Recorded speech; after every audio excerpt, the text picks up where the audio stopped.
Christian film has come a long way in the past 10 to 15 years, for sure. What changes people's lives, what we know from Scripture, is the gospel. And so it's got to be evident by the fruit of our life rather than something that we kind of paste on our forehead.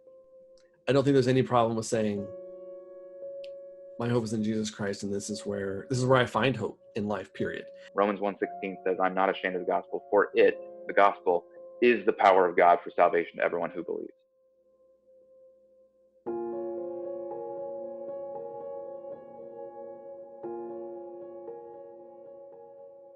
I grew up in a denomination that banned the attendance at moving pictures. And so, of course, if something's forbidden or taboo, you want to sneak over and look at it. And I went to a small college and studied literature and biology, but I knew that wasn't my calling. And so a friend persuaded me to go to Fuller Seminary with him in Pasadena, California. So I went there and I took 2 courses on theology and film. And they both piqued my interest in different ways because I realized what film could do. Film just always interested me, as did my Christian faith. How does it really apply? And so I began to kind of investigate what has gone on before, because you think, has it always been this way, that there's been a tension between the Christian faith and film? And I found it wasn't that way. There was a split that happened in the 20s because of about 6 reasons. First of all, filmmaking became much more expensive. And the church would rather and should rather spend money on missions and on helping the poor and things like that. The arts come secondary, maybe even tertiary sometimes. Secondly, there were Hollywood scandals, Fatty Arbuckle and William Desmond Taylor. And so all of a sudden, the church kind of pulled back when they realized, what is the Hollywood star's life really like? Then there was censorship. They wanted to judge movies rather than make them. And so it takes you away from just really being creative and letting the arts come through. Then there was the problem of Sunday showings. The church had to shut down everything because of blue laws. They wanted a day of rest for everyone. And then the church split between modernist and fundamentalist. And then finally, the kind of the keystone that kind of stopped filmmaking was radio came along. And in the 20s, churches went to radio where they could preach rather than show or tell stories. But then we get, during the Depression, nobody was making films in the church. I mean, the church didn't have any money for anything. They were making new cathedrals sometimes, but not making art. After the war years, Kodak had so many extra projectors, they gave them to Jim Shield, and he went to churches and he gave them all 16 millimeter projectors. And he said, what we have now is an audience. We've got a whole new congregation that can show movies. And so he began to make movies on the life of Christ and the life of St. Paul for the churches. And what's great about his movies on St. Paul, they're like serials. They're cliffhangers. You get to the end of one, and all of a sudden you see that Saul, who's become Paul, is now trying to escape Damascus. He's going down a basket. Is he going to get away? And you can't find out until you come back next week. And so it created these adventures that people saw the book of Acts as something very exciting for the first time. And this was my curiosity and my kind of amazement as well. When I would see these growing up in the 50s, I thought, this is great. Look how I'm being moved and how I'm being taught. And you could see the kind of hand of God on someone's life who wasn't very perfect. And that was very kind of engrossing. We didn't even have home video cameras when I was growing up as a kid. We actually borrowed some of our earliest home movies are on VHS cameras that we borrowed from friends. I made little movies running around the yard. I did Lego movies, but there was no such thing as DSLR back in the day. So it was, instead of stop motion, I say it was more of a stop and go motion. It was like 1 second at a time as opposed to one frame. So I've always loved telling story. I did little skits and plays, got my siblings involved, made puppets, cutouts, all kinds of things. So I've always loved communicating and telling stories, like always. And then as I got older, into, I call it mid-teens, I guess, you start thinking about, we're starting to get closer to 20 and like, someday I want to be married and have a family. Is this something I could do long-term? And is it viable as a career? And what do I need to know? What do I need to learn to make that happen? I was born and raised in a Christian home on the west side of Indianapolis. I've lived in Indianapolis my entire life, and I was born to 2 incredible parents who brought me up in the training and admonition of the Lord. But we were also a very artistic family. And it was actually watching a family-approved version of Back to the Future that completely changed my life. I saw that movie, and I was captivated by how the moving pictures and sounds created this emotional reaction in me that made me want to be Marty McFly, made me want to go back to the future. Just from a real young age, I remember thinking to myself, I must do this when I get older. When I was 18 years old, I created a short film for a statewide arts competition here in Indiana. And every student at the that's involved in the competition was tasked with creating some kind of project, whether that be music, performance, 2D, 3D art, movies, or whatever the case would be, about one word. And that one word was change. And I just was drawn to this idea of what better way to express myself through a film than depicting the change that Jesus has done in my life. And I submitted it into the competition, and I ended up winning first place in the entire state of Indiana. And that was kind of an aha moment for me, where the Lord was kind of showing me, I've given you the ability to act. I've also given you the ability to direct, because I starred in the movie. But it was at the award ceremony that my life changed forever. Somebody came up to me after the awards were over. We were packing up, getting ready to leave, and they said a janitor peeked his head in while your film was playing, and he wanted you to know that he surrendered his life to Jesus after watching your movie. And it was almost as if the Spirit of God whispered into my ear in that moment, imagine what I could do through you. So when I was looking into the Christian film space, some of the biggest needs I saw at the time were the stories were good. They were lacking in camera work and cinematography level of things. It was just bad. So I wanted to be a resource in whatever area, but cinematography is where I started, in camera work. And I still do some camera work from time to time, but I wanted to be good enough to help those films. So somebody had a great script and a good story, and they said, we want this to look good. Who do we go to? I wanted to be a part of that. I wanted to help them tell their story well. A lot of people are trying to make what I call the crossover film. The film that is not overtly Christian, but it still is so mainstream that it reaches a large audience. I don't know that type of a story exists if you're trying to create it. And what I mean by that is one of arguably the largest cross-platform stories of history that has just mainstreamed and is a phenomenon that reaches both non-believers and believers could arguably be either some of C.S. Lewis type writings or Tolkien's Lord of the Rings. That they weren't Tolkien and Lewis were not setting out to create a crossover story. They were taking their passions and their ideologies and their beliefs, and they were putting it into a story they wanted to tell. And it reached the world.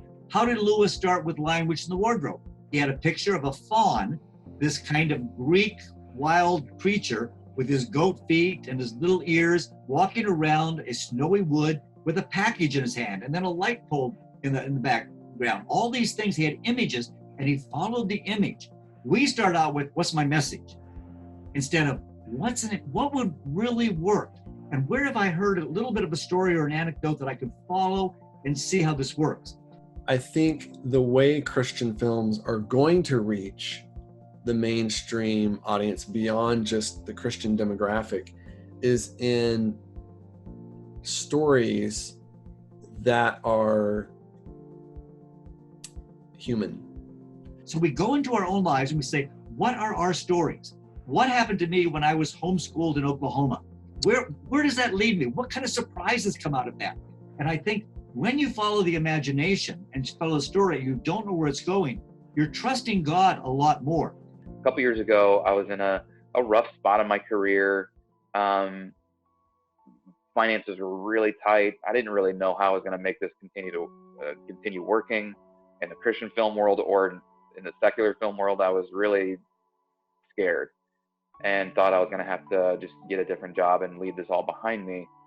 And I was kind of bitter because some of my friends who are very close to me were having success that I wasn't, and they were getting opportunities afforded that I wasn't.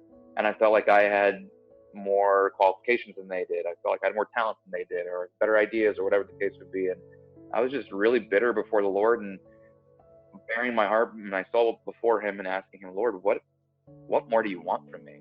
I'm sold out for you. I am trying to get your word out, and you are not helping me. It was a very raw, real moment between me and the Lord. And I didn't hear an audible voice, and the clouds didn't part, but I felt God speak to me and say, I've not called you to be them. I've called you to be you. And will you follow me? Will you obey me? And when I realized, like, okay, my dream of having a movie open in theaters, in 3,000 theaters across the country, and be the #1 movie in America, and break box office records, and just be this great acclaimed movie that critics love. Maybe that's not what the Lord has called me to.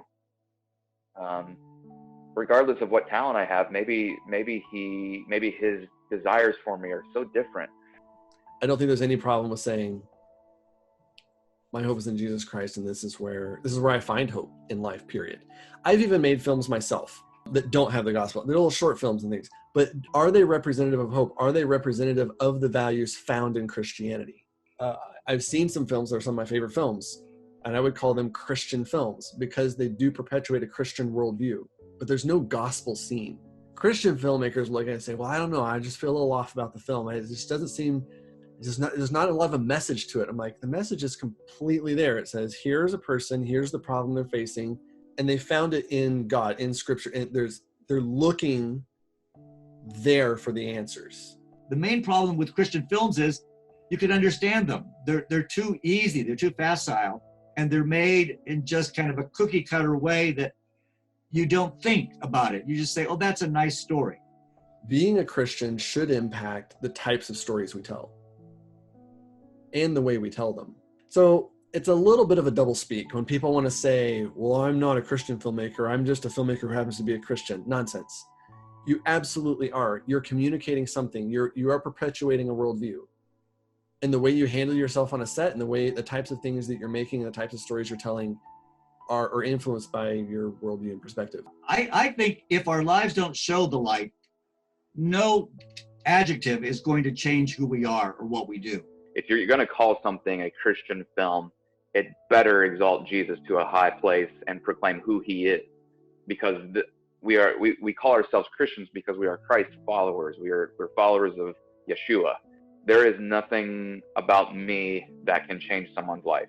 There's no cleverness that I can have or creativity that I can have that will change someone's life. What changes people's lives, what we know from Scripture, is the gospel. Romans 1:16 says, I'm not ashamed of the gospel, for it, the gospel, is the power of God for salvation to everyone who believes. Again, in Romans, Paul talks about how will they hear if no one preaches to them. There's this calling, there's this duty that we have as believers, not just in our occupation or our vocation, but in our lives in general, to proclaim who he is to a lost and dying world. And so it's got to be evident by the fruit of our life rather than something that we kind of paste on our forehead, because it detracts from it. And it scares people off. If we're going to talk to people, we just talk to them as one human being to another, instead of saying, no, I belong to this kind of ghetto. Christian film has come a long way in the past 10 to 15 years, for sure. Back in early 2000s, there was maybe one Christian film hitting theaters a year or every other year. Cinematography has definitely gotten a lot better. Acting has improved. There's a lot better actors and just everything. The technological boom of just being way more affordable, computers, all this stuff has definitely aided in Christians having better access to, or more ready access to better equipment and technology. So it's not really a technology issue at this point. I think we can still continue to improve in story and making sure we're telling, the arcs of characters are interesting, that we're showing what redemption looks like, that we can make characters that are empathetic, that we can create scenes that are memorable. But if we're going to embrace that this is a Christian film, my hope and my desire is that it truly would proclaim and exalt Jesus, and not what the world wants Jesus to be, because those are two different things. I would like to see students just go out, follow their imagination, and make short films, and then put them on Vimeo or YouTube or even Instagram, TikTok, whatever. How can you take something and make a film in 30 seconds? You can, but you've got to challenge yourself to do it. And make something that maybe you can't even understand. You go, I'm not sure what that means, but it's really interesting. And it's got some great images in it. And everyone will, your parents will say, yes, we're not giving you any more money. You're coming home and you're studying accounting. That's the end of your life. But try something like that. Try something different. I don't think we're ever done. You know, I don't think you've ever like arrived somewhere. There's been some films that have done really well in the theater. We're never there. I think there's always room to improve, but I'm very encouraged with where it's going. My hope is that the Christian film industry would embrace more outside the box storytelling. I feel like if we fall into what that is and discover what that is, I feel like we'll be a much stronger force in the industry as Christian filmmakers, because I feel like there's so many more stories that can be told that aren't being told, because people I think are still trying to figure out what a Christian film is. And I don't know. I don't know if there's a clear-cut definition anymore. God's a big God. And he rightfully, justly desires to glorify himself. And the people that he chooses to work through will always surprise us. The projects are not always going to be what we thought we were pursuing. That doesn't mean we don't want to do them. I'm just saying it's often the unexpected. The way he blesses and not which ones succeed, but the way he loves doing things in a way that we can only point back to him and say, yeah, it definitely wasn't what I did. I worked hard, but it only really gelled and came together with success because of what God allowed to do and open doors beyond what I could do. He loves that. And the methods he uses, oh, that's endless.